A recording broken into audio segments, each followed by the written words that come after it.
بسم اللہ الرحمن الرحیم الرحمن علم القرآن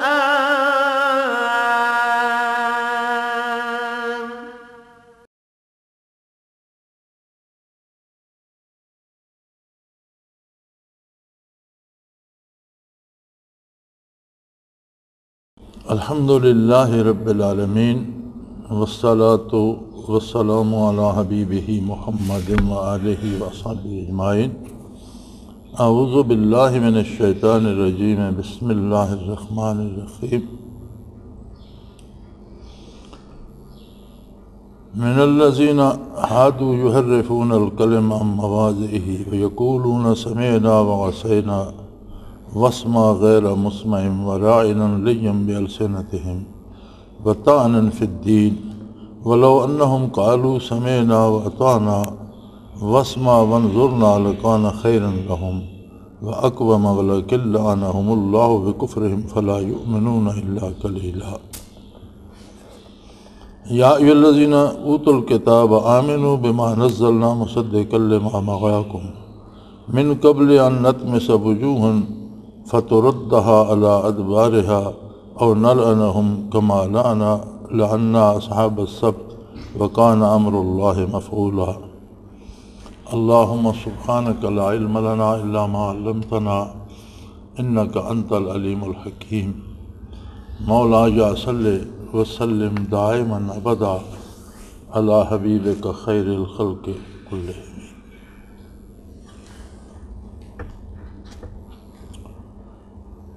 نبی کریم صلی اللہ تعالیٰ علیہ وآلہ وسلم کی عظمت اور آپ کی بارگاہ عالی کا ادب جو ہے، یہ بنیاد ہے ایمان کی قبولیت کی۔ یہ کہنا کہ میں مومن ہوں، میں مسلمان ہوں، میں ایمان لایا، یہ ایک بات ہے، ایک دعویٰ ہے، اور اللہ کریم اسے قبول فرمائے تو پھر یہ اپنے مقام پر پہنچتا ہے، اپنی حیثیت اختیار کرتا ہے۔ اگر عند اللہ مقبول نہ ہو تو پھر نرا دعویٰ کرنے کی کوئی حیثیت نہیں، اور مقبول نہ ہونے کا ایک بہت بڑا سبب جو ہے وہ ہے بارگاہ رسالت پناہی کا ادب نہ ہونا یا اس کی عظمت کا خیال نہ کرنا۔ اللہ کریم نے فرمایا کہ یہود بے بہبود جو کافر تھے، منافق ہو گئے، بظاہر اسلام قبول کرنے کا دعویٰ کیا لیکن اندر کفر ہی رکھا اور اندر اسلام سے دشمنی اور بیر اپنی جگہ پر رکھا، تو وہ جب بارگاہ رسالت پناہی میں بات کرتے ہیں تو ان کا انداز عجیب ہوتا ہے۔ یعنی وہ کہتے ہیں سمعنا وعصینا، ہم نے آپ کا ارشاد عالی سن لیا، جو آپ نے فرمایا ہم نے سنا، لیکن ہم اسے مانیں گے نہیں، اس پر عمل نہیں کریں گے۔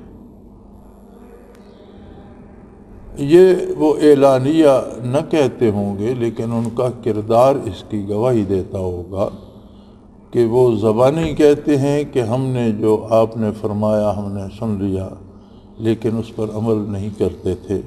واسمع غیر مسمع، اسماع ہوتا ہے، ایک ہوتا ہے سماع مطلق سننے کو کہتے ہیں، جہاں الف ساتھ آ جاتا ہے اسماع، اس سے مراد ہوتا ہے وہ سننا جس پر عمل بھی کیا جائے۔ واسمع غیر مسمع، تو وہ کہتے کہ عمل کرنے کے لیے تو ہم نے سننا نہیں ہے، ہم نے تو محض بات سننی ہے، اس پر ہم نے عمل نہیں کرنا۔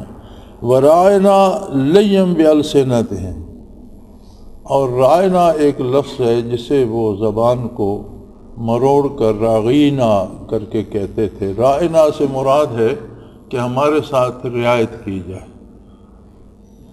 یعنی میں نے بات نہیں سمجھی، جس طرح انگریزی میں کہتے ہیں ایکسکیوز می یا پارڈن می یا معاف کیجئے گا، مطلب یہ ہوتا ہے کہ آپ نے جو فرمایا میں سمجھ نہیں سکا، یہ بات دہرا دیجئے۔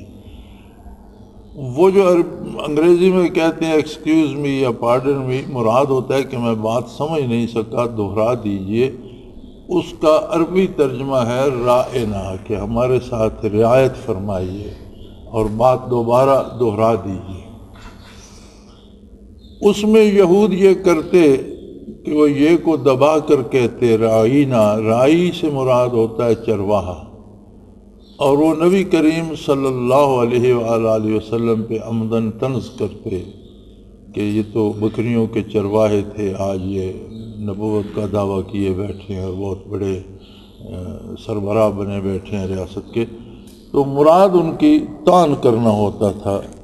فرمایا وَطَعْنًا فِي الدِّينِ، ان کی مراد یہ ہوتی ہے کہ دین میں طعن کریں اور دین کی عظمت کو گھٹائیں اپنی باتوں سے، اپنے ارادوں سے۔ اللہ کریم نے ایسے الفاظ کا استعمال ہی بارگاہ رسالت میں حرام قرار دیا، اور رائنا کی جگہ، رائنا کو بلکہ قرآن کی حکم سے، نص قرآنی سے منع کر، لا تقولوا رائنا وقولوا انظرنا، متبادل لفظ دیا اللہ نے، کہ پہلی بات تو یہ ہے کہ حضور نبی کریم جب ارشاد فرماتے ہیں تو کسی کو یہ جرأت نہیں ہونی چاہیے کہ وہ توجہ سے نہ سنے اور پھر کہے جی ذرا دوبارہ ارشاد فرما دیجیے۔ پہلی بات تو یہ ہے کہ پوری توجہ سے سنیں، واسمعوا، پوری توجہ سے سنیں۔ لیکن اگر بتقاضائے بشریت سستی ہو گئی، غلطی ہو گئی، آپ سن نہیں سکے، حضور نبی کریم صلی اللہ علیہ وسلم کا ایک معجزہ تھا کہ جب آپ بات ارشاد فرماتے تو خواہ کتنا بڑا مجمع بھی ہوتا۔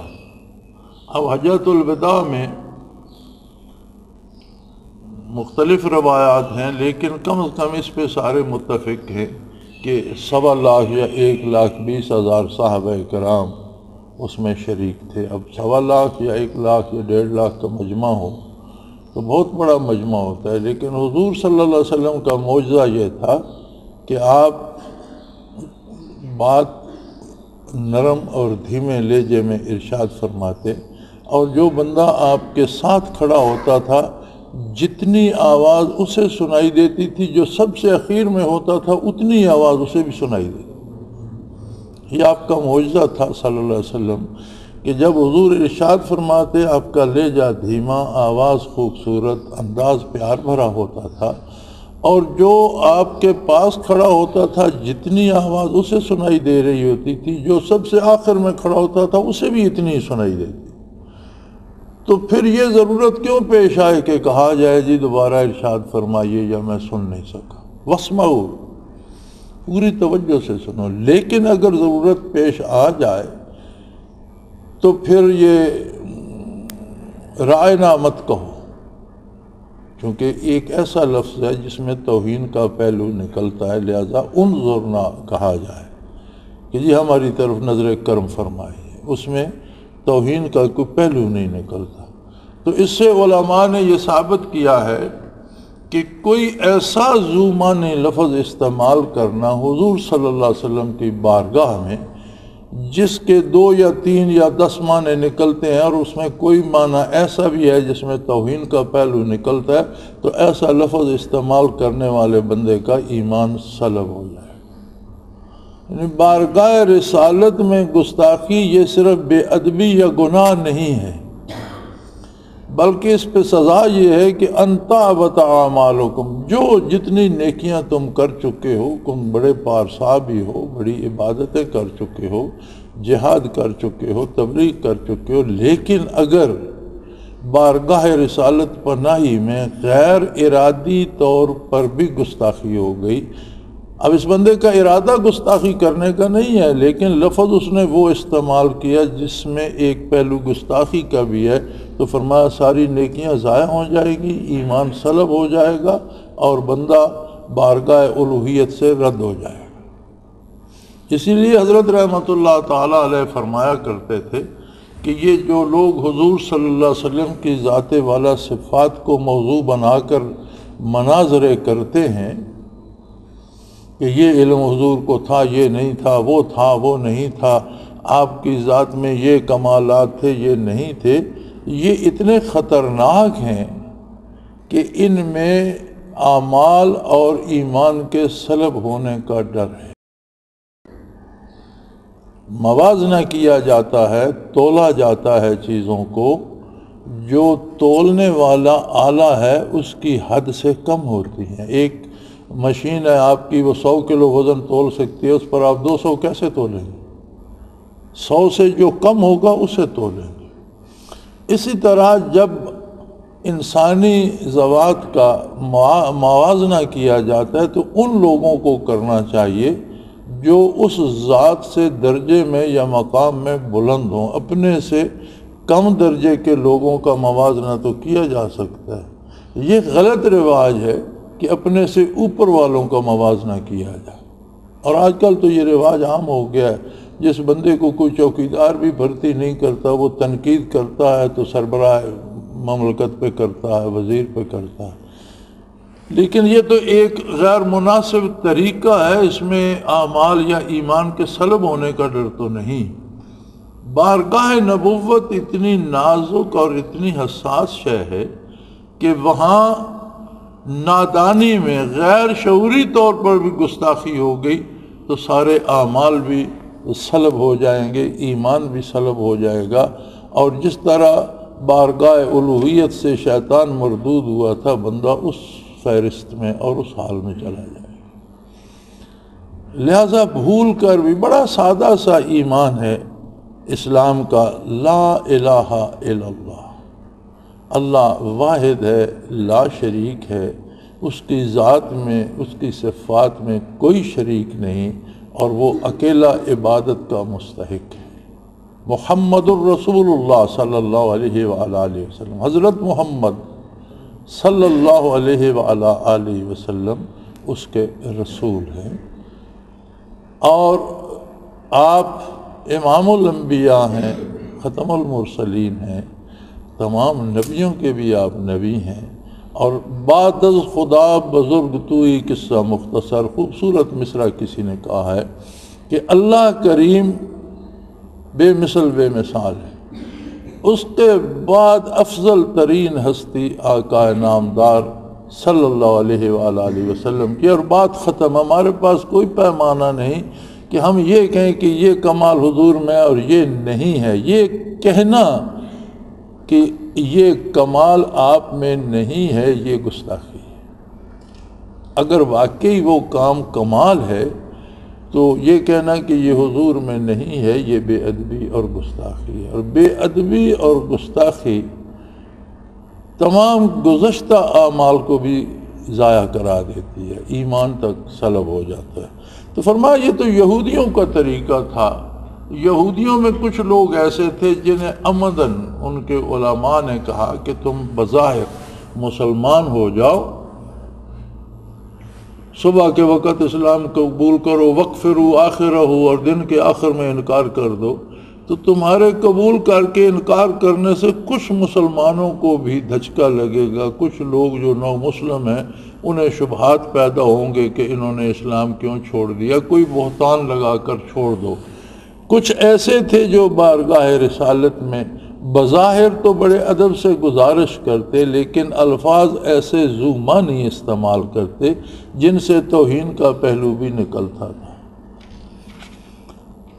فرمایا وَلَوْ أَنَّهُمْ قَالُوا سَمِعْنَا وَأَطَعْنَا وَاسْمَعْ وَانظُرْنَا لَكَانَ خَيْرًا لَهُمْ، اگر یہ لوگ کہتے کہ ہم نے آپ کا ارشاد عالی سنا، وَأَطَعْنَا، اور دل و جان سے قبول کریں گے، اطاعت کریں گے، حکم کی تعمیل کریں گے، وَانظُرْنَا، اور رائنا کی جگہ وَانظُرْنَا کہتے، وہ ذو معنی لفظ استعمال نہ کرتے، وَانظُرْنَا کہتے کہ ہماری طرف نظر کرم فرمائیے، لَكَانَ خَيْرًا لَهُمْ وَأَقْوَمَ، تو یہ بات بھی خوبصورت ہوتی، اقوم ہوتی، مضبوط ہوتی، اور ان کے حق میں بہتر بھی ہوتی۔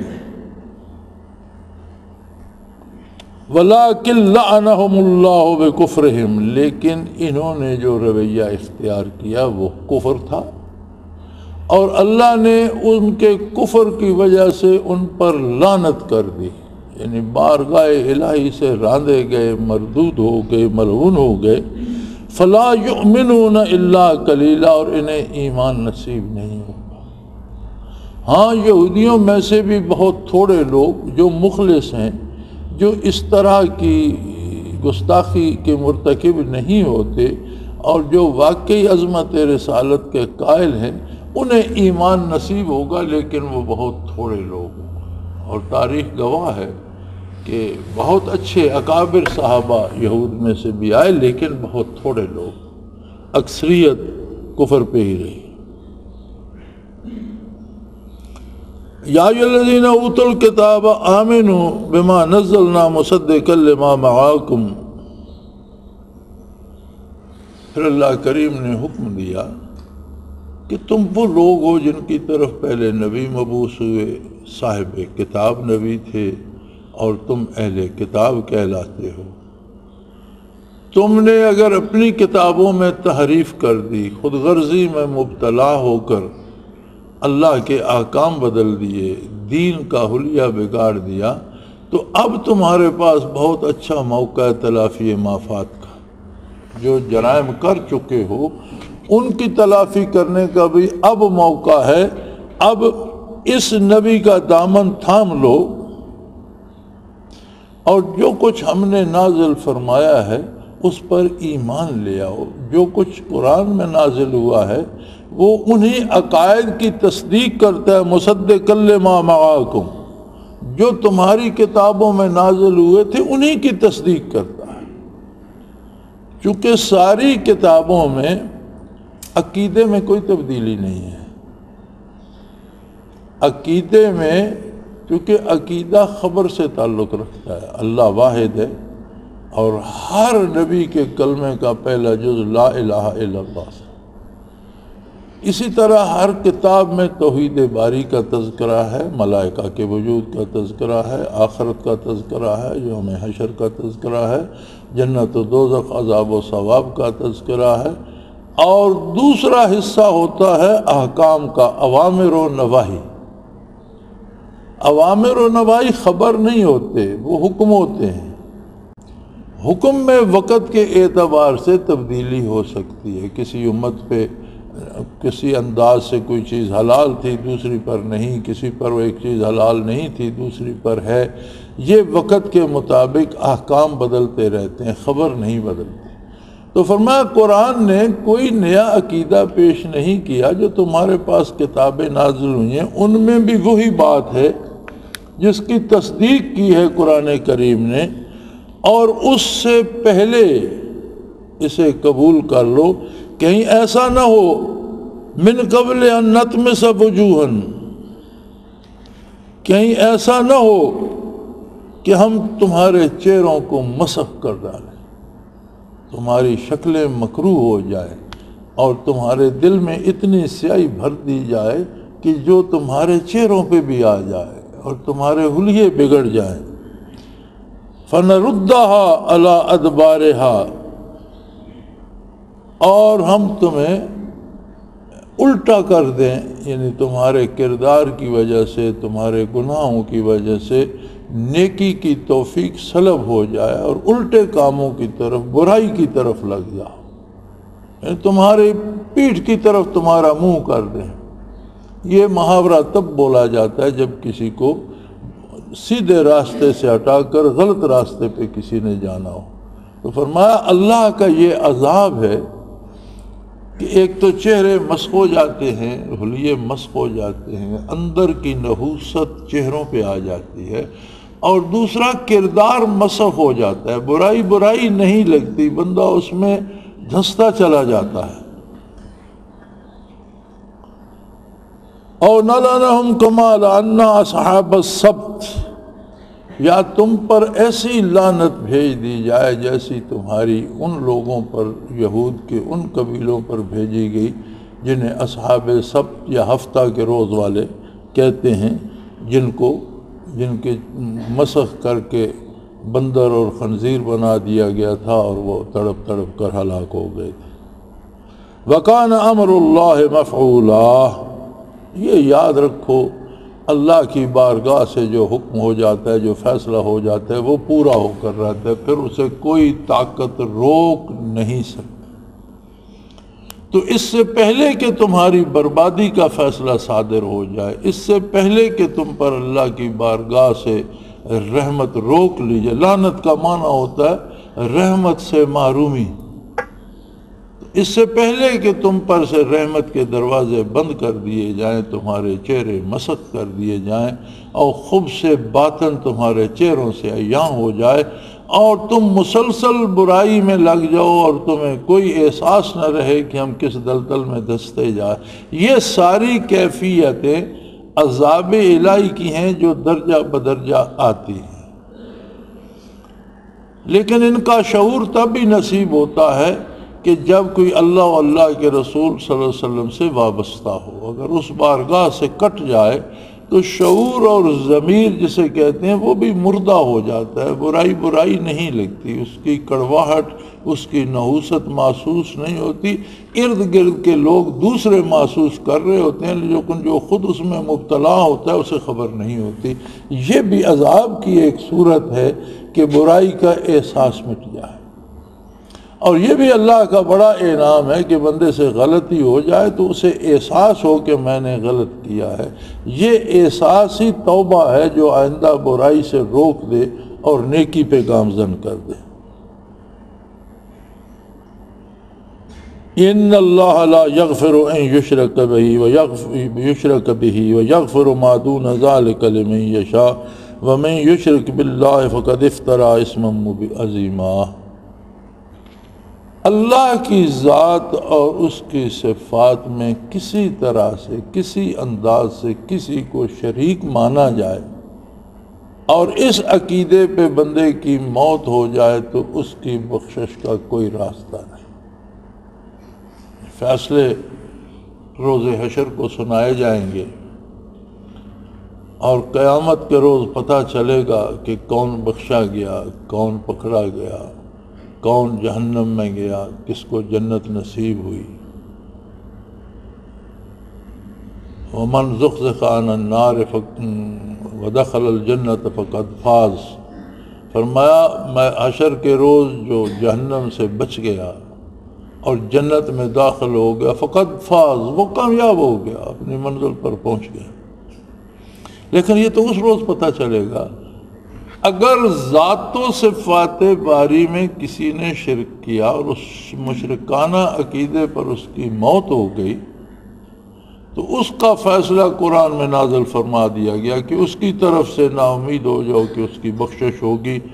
لا یغفر، اللہ اسے کبھی معاف نہیں کرے گا۔ باقی فیصلے قیامت کو سنائے جائیں گے، لیکن یہ فیصلہ اللہ کریم نے دنیا میں سنا دیا کہ شرک پر مرنے والا زندگی میں اگر شرک سے توبہ نہیں کرتا تو اس کی بخشش کا کوئی راستہ نہیں ہے، اسے معاف نہیں کیا جائے گا۔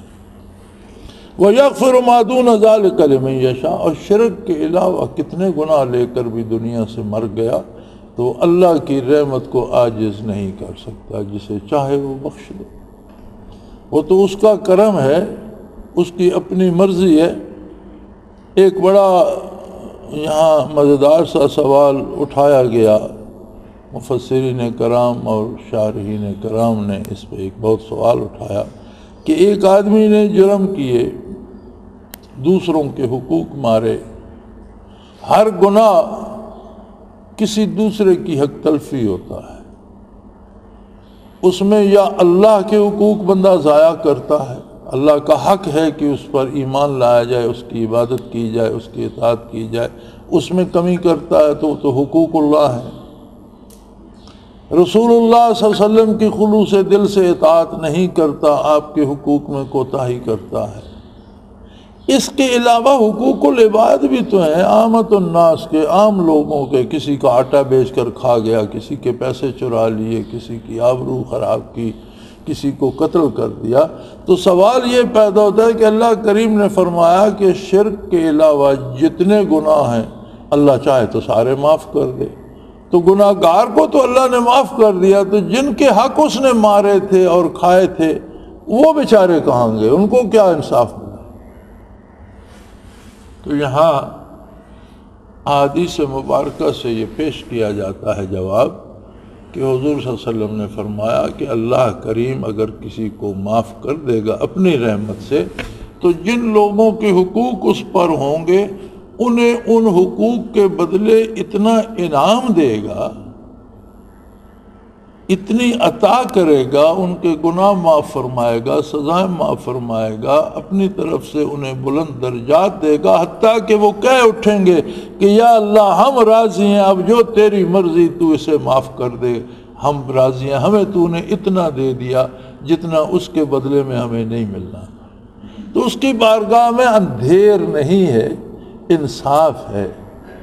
حقوق العباد اصول تو یہ ہے کہ فرمایا جائے گا جن کے حقوق ہیں یا ان سے معاف کرو یا تمہاری نیکیاں ان کو دے دی جائیں گی، اگر تمہاری نیکیاں پوری نہیں ہوں گی تو پھر ان کے گناہ تم پر لاد دیے جائیں گے، یعنی کسی نہ کسی طرح اسے برابر کیا جائے گا، عدل کیا جائے گا۔ لیکن اللہ کا کسی پہ کرم ہو جائے، کوئی جملہ اس کے منہ سے ایسا نکل جائے۔ حجاج بن یوسف بہت عظیم انسان ہوا ہے تاریخ اسلام میں، اور یہ قرآن کریم پر جو یہ زیر زبر جزم وغیرہ ہم پڑھتے ہیں یہ اعراب حجاج بن یوسف نے لگوائے سے، اس سے پہلے قرآن کریم پر اعراب نہیں ہوتے تھے، کیونکہ عرب ایک اتنی فصیح الزبان قوم تھی اور اتنی زباندانی میں بہت آگے تھی کہ انہیں زیر زبر کی ضرورت نہیں پڑتی تھی، نقطے زیر زبریں یہ نہیں۔ آپ نے مکتوبات نبی کریم صلی اللہ علیہ وسلم کی زیارت کی ہوگی، بغیر زیر زبر کے اسی طرح لکھے ہوئے۔ اسی طرح قرآن کریم بھی تھا۔ حجاج بن یوسف کو یہ سعادت ملی کہ اس نے کہا یہ تو روئے زمین پر پھیل گیا، اور غیر عربی جو ہیں ان کے لہجے مختلف ہوں گے، بغیر زیر زبر کے وہ کس طرح پڑھ سکیں گے، عربوں کے لیے تو مشکل نہیں، تو یہ بھی اس نے لگائے۔ بر صغیر میں جو اسلام آیا محمد بن قاسم کو بھی اسی نے روانہ کیا، اور اسلامی سرحدوں کی حفاظت بھی بہت کی۔ متنازع اس لیے ہے کہ بہت سے اکابر صحابہ بھی اس کے ہاتھوں شہید ہوئے، اور اسی کے ہاتھوں ابن زبیر رضی اللہ تعالیٰ عنہ کی حکومت جو مکہ مکرمہ پر تھی ختم کی گئی اور انہیں سزا دی گئی، شہید کیا گیا، تو ایک متنازع ہستی بن گئی۔ خواجہ حسن بصری رحمۃ اللہ تعالیٰ علیہ ذہناً اس کے بہت مخالف تھے، خصوصاً یہ بات کسی کو ہضم نہیں ہوتی تھی کہ حضرت ابن زبیر رضی اللہ تعالیٰ عنہ جیسے بندے کو اس نے شہید کر دیا۔ حضرت عبداللہ ابن زبیر وہ پہلا بچہ تھا جو ہجرت کے بعد مدینہ منورہ میں مسلمانوں کے گھر پیدا ہوا۔ حضور نبی کریم نے اپنا لعاب دہن ان کے منہ میں ڈالا۔ جب مسلمان ہجرت کر کے آئے تو تقریباً 2 سال مدینہ منورہ میں کسی کے ہاں اولاد نہیں ہوئی، تو یہود نے پروپیگنڈا شروع کر دیا کہ ہم نے مسلمانوں کی اولاد بند کر دی ہے، ان کے ہاں بچہ نہیں ہوگا، بس یہی جو ہیں یہ مر جائیں گے تو یہ قصہ ختم ہو جائے گا۔ تو اس طرح سے حضرت ابن زبیر جب پیدا ہوئے تو یہ پہلا بچہ تھا جو ہجرت کے بعد مسلمانوں کے گھر پیدا ہوا، اور نبی کریم خود تشریف لے گئے اور ان کے منہ میں آپ نے اپنا مبارک لعاب دہن ڈالا۔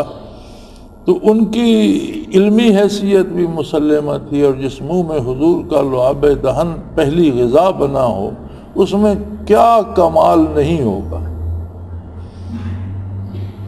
صحابی بھی تھے اور ہر پہلو سے مجاہد بھی تھے، عادل بھی تھے، امانت دار بھی تھے، عابد و زاہد، ہر پہلو میں اعلیٰ اوصاف کے مالک تھے، جو حجاج بن یوسف کے ہاتھوں شہید ہوئے۔ تو یہ بات اہل اللہ کو اور صحابہ کرام کو اور نیک لوگوں کو ہضم نہیں ہوتی تھی، بلکہ حجاج بن یوسف کا بھائی تھا قاسم، محمد بن قاسم کا باپ جو تھا، تو بیمار ہوا اور عند الموت حجاج گورنر ہوتا تھا، تو یہ بھائی کی ملاقات کے لیے گیا تو اس نے کہا نہیں، میں مرتے وقت ابن زبیر کے قاتل کا چہرہ نہیں دیکھنا چاہتا۔ تو اس طرح سے ایک نفرت تھی اکابر کو۔ تو لکھتے ہیں کہ فوت ہو گیا تو کوئی بندہ حضرت حسن بصری رحمۃ اللہ تعالیٰ علیہ کی خدمت میں حاضر ہوا، تو انہوں نے پوچھا یار تم تو حجاج کے پاس اکثر جاتے تھے، تو تم نے اس کی کوئی بات مرتے وقت کوئی بات اس کی دیکھی یا سنی، کیسے اس کی موت آ گئی؟ اس نے کہا جی اس کے پیٹ میں تکلیف تھی، اسے معدے کا یا انتڑیوں کا کینسر ہو گیا تھا یا کچھ اس طرح، تو بہت زیادہ تکلیف تھی اور طبیبوں نے جواب دے دیا اور درد بہت تھا اور بہت تکلیف میں تھا، تو اس کی والدہ، پتہ چلتا تھا کہ اب چند لمحوں کا مہمان ہے، اس کی والدہ حیات تھیں، ان کی آنکھوں سے آنسو گرنے لگے۔ تو اس نے کہا ماں میرے مرنے پہ کیوں روتی ہے؟ ہزاروں لوگوں کو تو میں نے میرے حکم سے قتل کیا گیا میرے دربار میں، وہ بھی اللہ کی مخلوق تھے، اگر میرے کہنے پر لوگوں کو قتل کر دیا گیا تو آج میری باری آ گئی، تو اس میں رونے کی کیا بات ہے، مرنا تو ہے۔ تو انہوں نے فرمایا میں تیری موت پہ نہیں رو رہی ہوں، تیرے مرنے کا مجھے غم نہیں ہے، تو اللہ کا ایک نظام ہے، ہر ایک نے جانا ہے، دکھ یہ ہے کہ مرنے کے بعد تیرے ساتھ ہوگا کیا؟ میں تو اس غم سے رو رہی ہوں کہ قبر میں اور اللہ کے نزدیک تیرے ساتھ کیا معاملہ ہوگا، تیرے جرائم بڑے بڑے ہیں۔ تو وہ فرماتے ہیں کہ حجاج کہنے لگا کہ اماں اگر میرا حساب کتاب اللہ تجھے دے دے تو میرے ساتھ کیا کرے؟ اگر اللہ کہے کہ تو اپنے بیٹے کا حساب کتاب کر، اسے سزا دے یا معاف کر، تجھے اختیار ہے، تو کیا کرے گی؟ اس نے کہا جیسا بھی ہے میرا تو لخت جگر ہے، میں تجھے معاف کر دوں گی۔ تو اس نے کہا کہ نبی کریم صلی اللہ علیہ وسلم نے فرمایا کہ اللہ اپنے بندے پر 70 ماؤں سے بھی زیادہ مہربان ہے،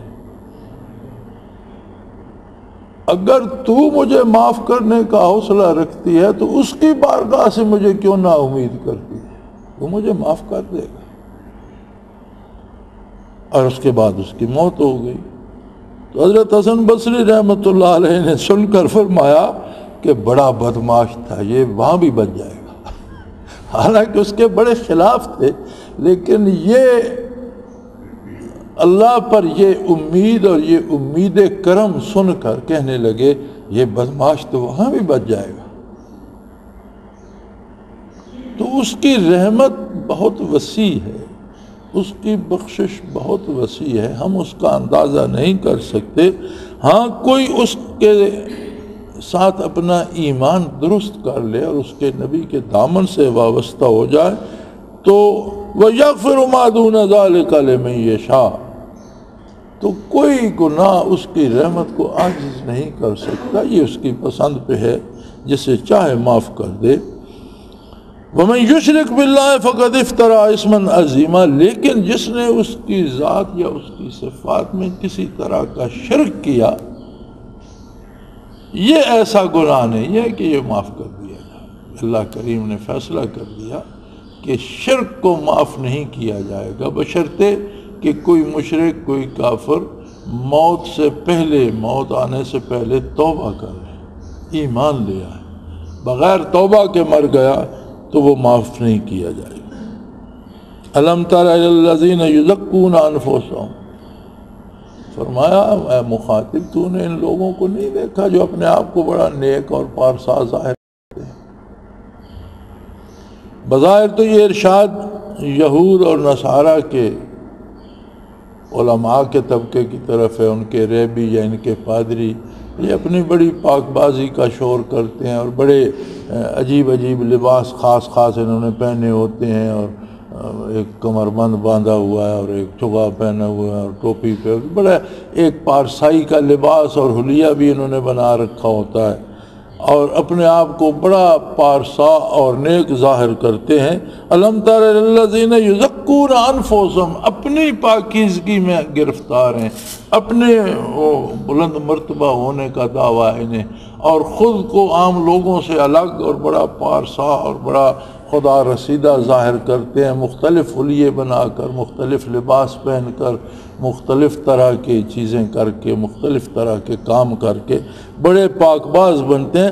فرمایا پاک بازی بنانے سے نہیں بنتی، بل اللہ یزکی من یشاء، جسے اللہ چاہتا ہے اسے پاک کرتا ہے۔ پاک باز وہ ہے جس کا تعلق اللہ کریم سے درست ہو اور اللہ اسے پاک کر دے. یہ حلیے بنانے سے نہیں ہوتا. اسی لیے اکابر صوفیاء نے لکھا ہے کہ صوفی کو زیب نہیں دیتا کہ وہ ایسے لباس پہنے جس سے یہ اظہار ہو کہ یہ صوفی ہے. ایک قمیض پہنی، اس پر ایک پتلا، گرمیاں ہیں مر رہے ہیں گرمی سے، اس پر ایک چوغا پہن لیا، چوغے پر ایک پتلی سی چادر لے لی، ایک ٹوپی پہنی، اس پر ایک پگڑی باندھی، اس پر ایک اور پتلی سی چادر لے لی، سرما ڈالا اور وہ کیا، اور اس طرح سے حلیے بنا کر بالوں کو گنگریالا کر کے تسبیح ہر وقت ہاتھ میں نظر آئے. فرمایا یہ حلیے جو ہیں یہ عند اللہ مقبول نہیں، بلکہ تصوف کا اصول یہ ہے کہ اللہ سیکھنے والا بندہ جس حلیے میں کوئی غیر شرعی حلیہ ہو تو وہ بدل دے، ورنہ جس لباس میں سپاہی ہے تو سپاہیانہ لباس میں رہتا ہے، کاشتکار ہے تو اپنی تہ بند قمیض پہنتا ہے، اور مزدوری کے لباس میں، تو جس لباس میں رہتا ہے اسی میں رہے، لباس سے ظاہر نہ کرے کہ میں بڑا پارسا ہوں، اور یہ حلیے نہ بنائے. ایسے پارسائی حاصل نہیں ہوتی کہ سبز چوغے پہن لو اور ان پر موتی ٹانک لو اور ماتھے پہ پیشانی پہ ستارہ بنا لو. یہ حلیے بنانے سے پارسائی حاصل نہیں ہوتی. ہماری بدقسمتی یہ ہے کہ جو تنقید قرآن کریم یہود و نصارہ کے علماء پہ اور ان کے مذہبی لوگوں پہ کر رہا ہے، ہم خود اس کا شکار ہیں. آج ہمارے اپنے مذہبی طبقے جو ہیں، ہر طبقے نے ایک الگ سی پہچان بنا رکھی ہے، ایک الگ سا حلیہ بنا رکھا ہے. عجیب و غریب سے حلیے بنا لیتے ہیں اور عجیب و غریب سی مسکنت سی طاری کر لیتے ہیں، اور سمجھ نہیں آتی کہ اس سے کتنی پارسائی کا اظہار ہے. فرمایا پارسائی اس طرح نہیں ملتی. بل اللہ یزکی من یشاء، اللہ جس کو چاہتا ہے اسے پاکیزگی عطا کر دیتا ہے، اس کا تزکیہ کر دیتا ہے. اور پاکیزگی سے مراد یہ ہے کہ اس کا رویہ پاکیزہ ہو جاتا ہے، سوچیں پاکیزہ ہو جاتی ہیں، کردار پاکیزہ ہو جاتا ہے، گفتار پاکیزہ ہو جاتی ہے، دل پاکیزہ ہو جاتا ہے، سینہ مخزن انوار بن جاتا ہے، انوارات و تجلیات کا مرکز بن جاتا ہے. جب اللہ پاک کرتا ہے تو حلیہ بنا کر لوگوں کو دکھانے کی ضرورت پیش نہیں آتی. وَلَا يُظْلَمُونَ فَتِيلًا، اور تھوڑے سے تھوڑا بھی کسی کے ساتھ اللہ زیادتی نہیں کرتا. جو بھی اللہ سے تعلق جوڑنا چاہتا ہے، جو بھی اس کو اپنے دل میں بسانا چاہتا ہے، جو بھی اس کی راہ پہ چل نکلتا ہے، وہ اس کی دستگیری فرماتا ہے، اسے تزکیہ عطا فرماتا ہے، اسے اپنے قرب کے منازل عطا فرماتا ہے، اس کے لیے عجیب و غریب اسباب پیدا فرما دیتا ہے. والذین جاہدوا فینا لنہدینہم سبلنا، جو ہماری ذات کے لیے، ہماری رضا کے لیے، ہمارے قرب کے لیے محنت کرتے ہیں، ہم انہیں اپنے لیے کئی راستے دکھا دیتے ہیں. سبلنا، کئی راستے. محققین فرماتے ہیں کہ اللہ ایسے لوگوں کو ان لوگوں کی مجلس میں پہنچا دیتا ہے جو اس کی تربیت کرتے ہیں، اسے اللہ سکھاتے ہیں، اور اسے اللہ کے قرب کے منازل نصیب ہوتے ہیں. انظر کیف یفترون علی اللہ الکذب وکفا بہ اسما مبینا. لیکن یہ لوگ اپنا اندازہ کرنے کی بجائے، اپنے کردار کو دیکھنے کی بجائے، اپنی فکر اور اپنی سوچوں کو دیکھنے کی بجائے، انسان کا ایک عجیب مزاج ہے، جو بات دل میں آئی اس پہ لگ جاتا ہے کہ اب یہ پوری ہونی چاہیے. ایسا نہیں ہونا چاہیے، بلکہ جو بات ذہن میں آئے، دل میں آئے، فکر میں آئے، اسے شریعت مطہرہ پہ سب سے پہلے پیش کرے. کہیں اس بات سے میرا حبیب آقا نامدار صلی اللہ علیہ وسلم اس بات سے خفا تو نہیں ہوں گے، اللہ کریم اس بات سے ناراض تو نہیں ہوں گے. اگر کوئی ایسی خواہش ہے تو اسے رد کر دے، اور ایسی آرزو، ایسی خواہش پہ عمل کرے جو اللہ کی رضا کا سبب بنے، نبی کریم صلی اللہ علیہ وسلم کی پسند کا سبب بنے، آپ کی خوشنودی کا سبب بنے۔ فرمایا انہیں دیکھو، انظر کیف یفترون علی، انہیں دیکھو یہ اللہ پر اپنی طرف سے جھوٹ باندھ رہے ہیں، یعنی جو اللہ کا حکم نہیں ہے اسے اللہ کا حکم بنا کر پیش کر رہے ہیں۔ اور یہود اور نصارہ کے علماء یہ کرتے تھے کہ دین میں تحریف کر کے جو چیز نیکی نہیں ہے اسے نیکی کر کے بتاتے تھے، اس لیے کہ اس میں ان کی آمدن ہوتی تھی، انہیں پیسے ملتے تھے، ان کا وقار بڑھتا تھا۔ تو وہ ذاتی منافع کے حصول کے لیے یا اپنے ہاتھوں کو بوسے دلوانے کے لیے، اپنے گھٹنوں کو ہاتھ لگوانے کے لیے، خود کو ما فوق الفطرت ثابت کرنے کے لیے طرح طرح کے ہیلے کرتے تھے۔ آج ہماری بدنصیبی یہ ہے کہ وہ عادت ہم نے بھی اپنا لی ہے، اور مجھے حیرت ہوتی ہے کہ نام کے ساتھ تو بڑے بڑے سابقے لاہ کے لگے ہوتے ہیں، حضرت علامہ فقیہ الدیر، امام شریعت، یہ وہ جو کسی کو سمجھ میں آئے وہ لکھتے جاتے ہیں، اور نام کے بعد بھی سابقے بھی بہت ہوتے ہیں۔ لیکن حیرت اس وقت ہوتی ہے کہ جو چیزیں شرعاً بدعت ہیں، جن کی دین میں کوئی حیثیت نہیں، انہیں فرض سے بھی زیادہ اہمیت دینے کے لیے 2 گھنٹے تقریریں کر رہے ہوتے ہیں، حالانکہ وہ خود صاحب علم ہیں اور یقیناً خود بھی جانتے ہوں گے کہ اس چیز کی شریعت میں کوئی اصل نہیں ہے۔ یہ فعل نہ حضور سے ثابت ہے، نہ صحابہ کرام سے ثابت ہے، نہ سلف صالحین سے ثابت ہے۔ تو اگر غلطی سے کچھ رواج لوگوں نے اپنا لیے ہیں تو بجائے اس کے کہ عامت الناس کی اصلاح کی جائے، ان کو ثابت کرنے پہ زور لگا رہے، اس لیے کہ اس میں انہیں آمدن ہوتی ہے، پیسے بھی ملتے ہیں، لوگ بھی سمجھتے ہیں کہ بس دین کا جو سارا دار و مدار ہے اسی شخص پر ہے، اسی کے ہاتھ پاؤں چومو۔ تو اپنی بڑائی کے لیے لوگ، فرمایا دیکھا، آپ دیکھتے ہیں مخاطب، انظر کیف یفترون علی اللہ الکذب، دیکھو یہ اللہ پر کتنی دلیری سے جھوٹ بولتے ہیں کہ جو کام کرنے کا حکم اللہ نے نہیں دیا یہ کہتے ہیں یہ دین ہے، یہ شریعت ہے، یہ ثواب ہے۔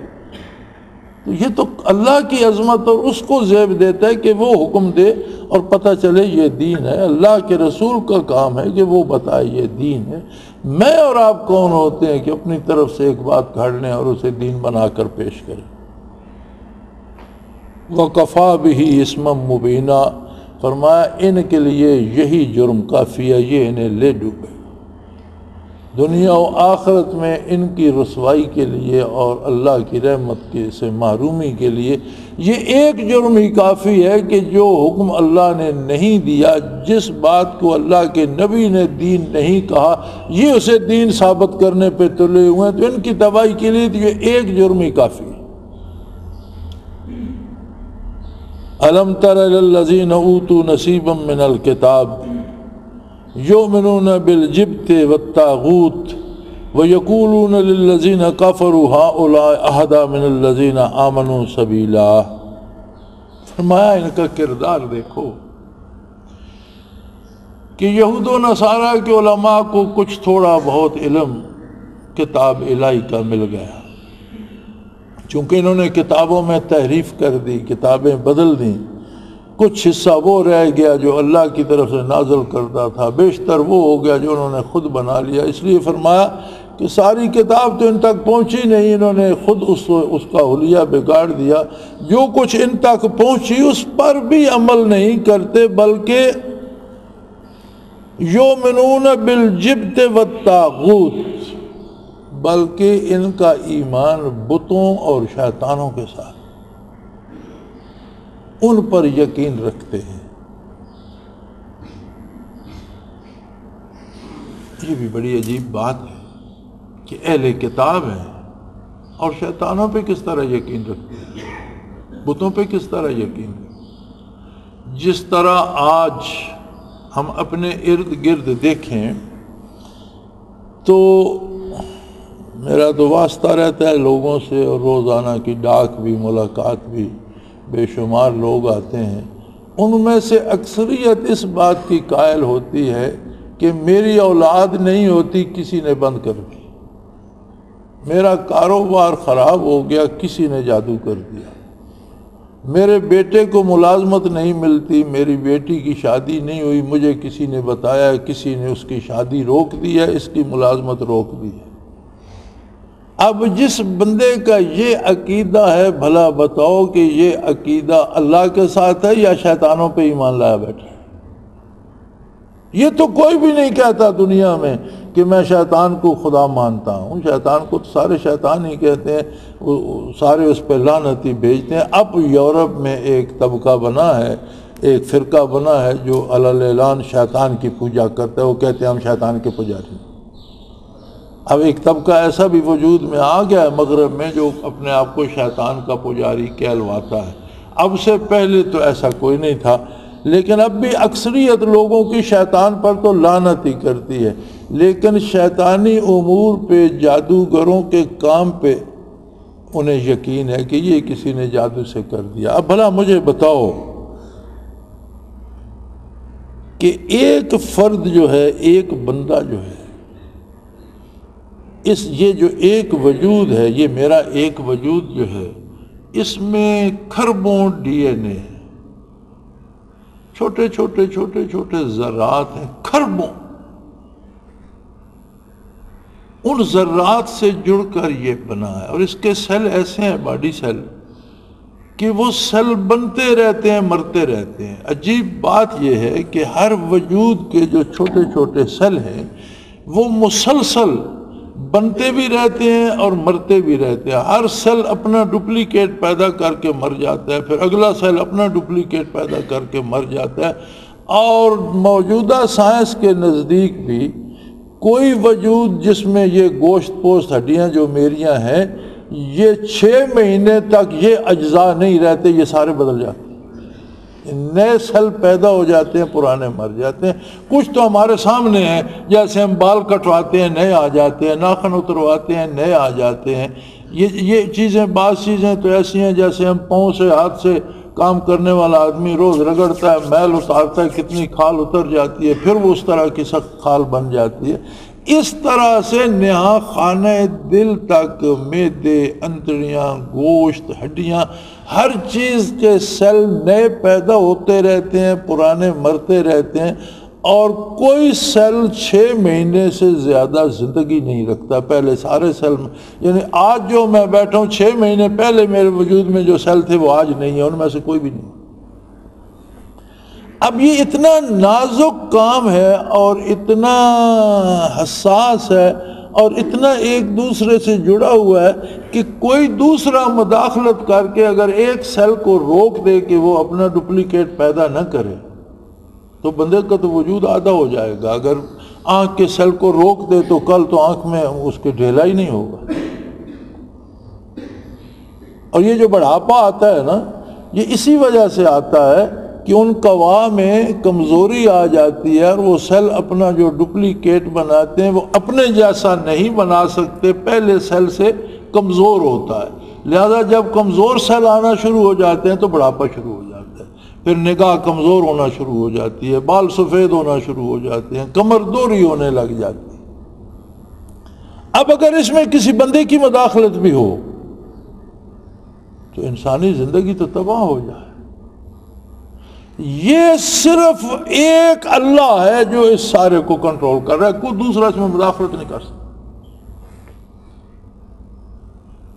ہر وہ چھوٹے سے چھوٹا سیل، سیل کے اندر، ایک سیل کے اندر جانے کتنے ڈی این اے ہیں، وہ چھوٹا ڈی این اے جو ہے، آج کی سائنس یہ کہتی ہے کہ اس ڈی این اے کے اندر جس بندے کا ڈی این اے ہے، پیدا ہونے سے مرنے تک اس کے جسم کی ساری تبدیلیوں کی داستان رقم ہے، ایک کتاب ہے اس میں اس کی زندگی کی، اور یہ تک معلوم کیا جا سکتا ہے اگر اس کتاب کو دیکھا جائے کہ کس عمر میں اس کا پہلا بال سفید ہوگا، کب نظر کم ہونا شروع ہوگی، کب اس کا کوئی دانت گرے گا۔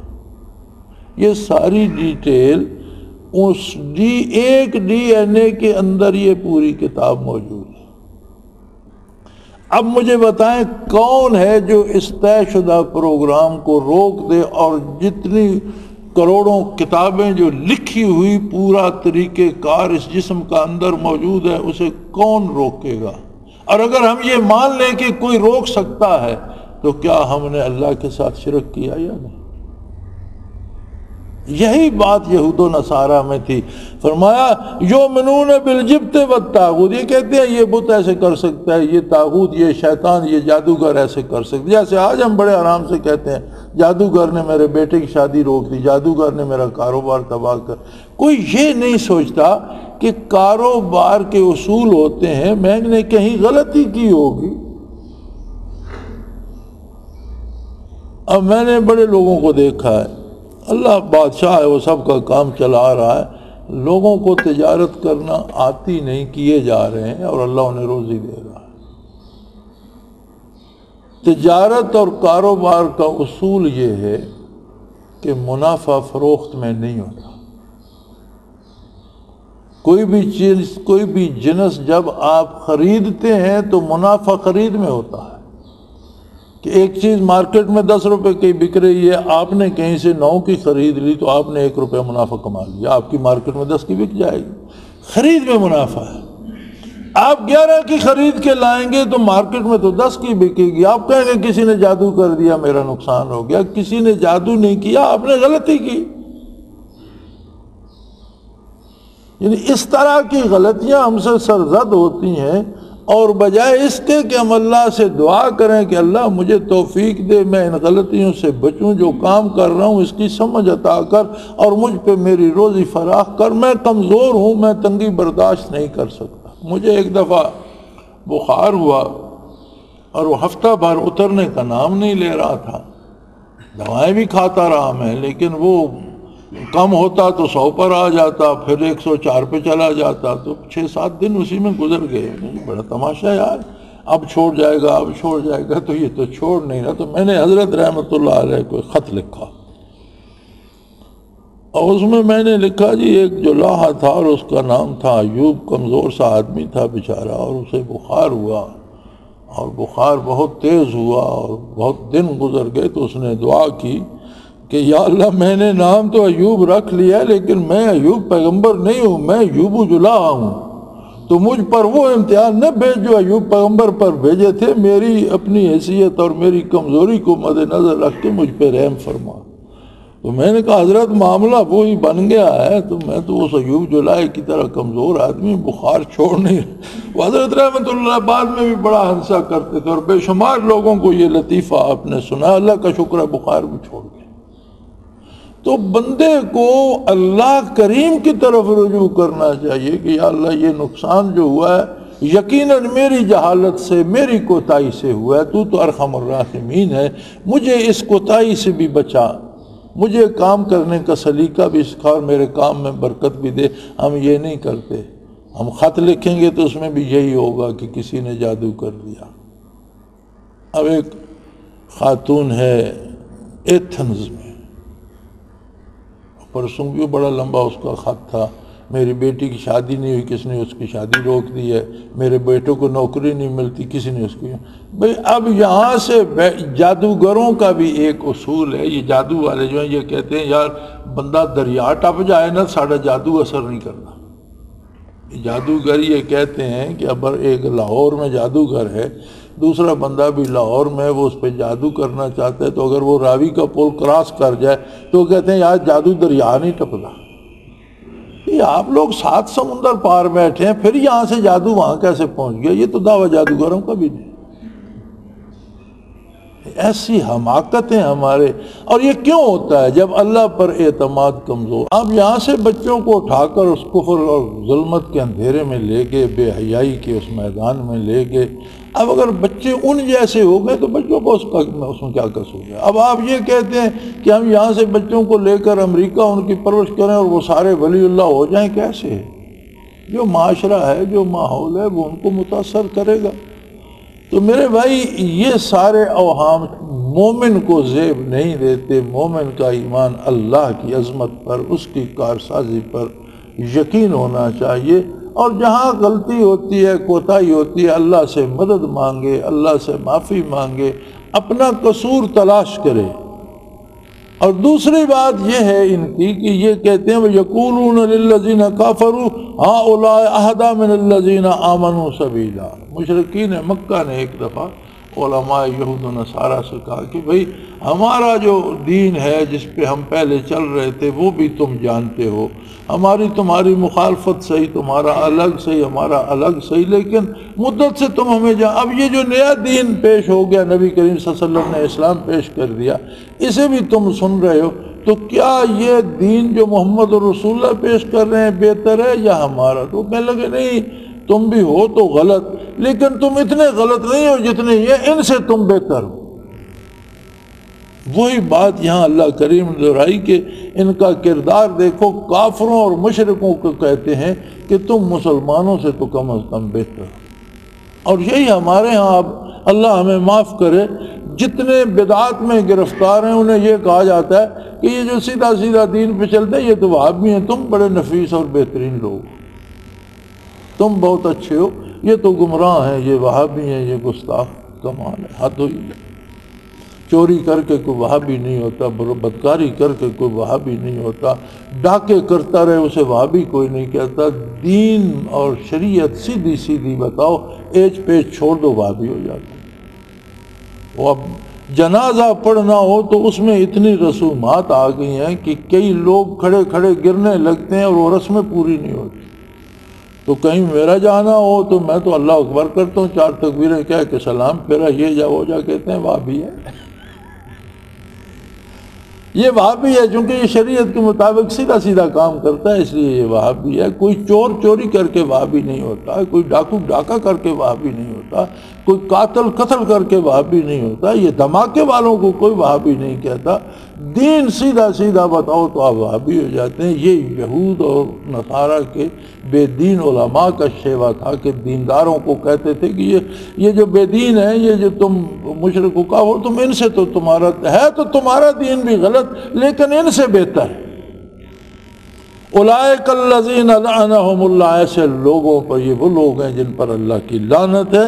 ومن یلن اللہ فلن تجد لہ نصیرا، اور جس پر اللہ کی لعنت ہو جائے 2 عالم میں اس کا کوئی مددگار نہیں ہوتا۔ وآخر دعوانا ان الحمدللہ رب العالمین۔ اللہ اللہ اللہ اللہ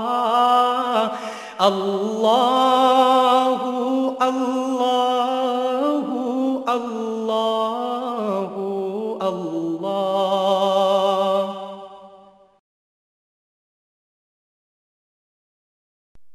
حضرت امیر محمد اکرم آوان مد ظلہ العالی دارالعرفان منارہ ضلع چکوال میں سالہ سال سے قرآن و حدیث کے اوپر خطابات کر رہے ہیں اور سلسلہ نقشبندیہ اویسیہ کے مطابق لوگوں کو ذکر الہی کی تربیت دے رہے ہیں۔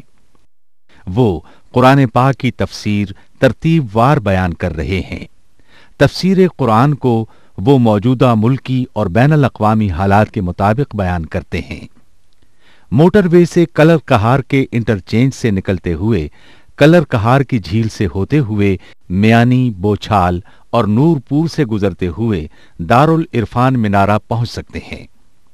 حضرت امیر محمد اکرم آوان نے بچیوں اور بچوں کی دینی اور دنیاوی تعلیم کے لیے سقارہ اکیڈمی کے نام سے ایک درسگاہ بھی قائم کی ہے، جس کا افتتاح ملک پاکستان کے صدر جنرل محمد ضیاء الحق نے اپنے دست مبارک سے کیا تھا۔ وہ تمام احباب جو اسلام کی طلب رکھتے ہیں ان سے گزارش ہے کہ دارالعرفان منارہ ضلع چکوال میں امیر محمد اکرم آوان صاحب کے خطابات سے مستفید ہوں۔ وہ ہر جمعے کو نماز سے پہلے بیان فرماتے ہیں۔ ہر ماہ کی پہلی اتوار کو ماہانہ اجتماع ہوتا ہے جس میں آپ خصوصی خطاب فرماتے ہیں اور پاکستان کے چاروں صوبوں سے احباب اس اجتماع میں شرکت کرتے ہیں۔ اس کے علاوہ یہاں سال میں 2 مرکزی اجتماعات بھی ہوتے ہیں، ایک رمضان المبارک میں اعتکاف کا اجتماع اور دوسرا جولائی اور اگست میں 40 دن کا اجتماع ہوتا ہے جس میں روحانی تربیت کی جاتی ہے۔ اپنا خون سیماب دے کر اتنا ہم کر جائیں گے، نام آقا کا چمن میں پھر رقم کر جائیں گے۔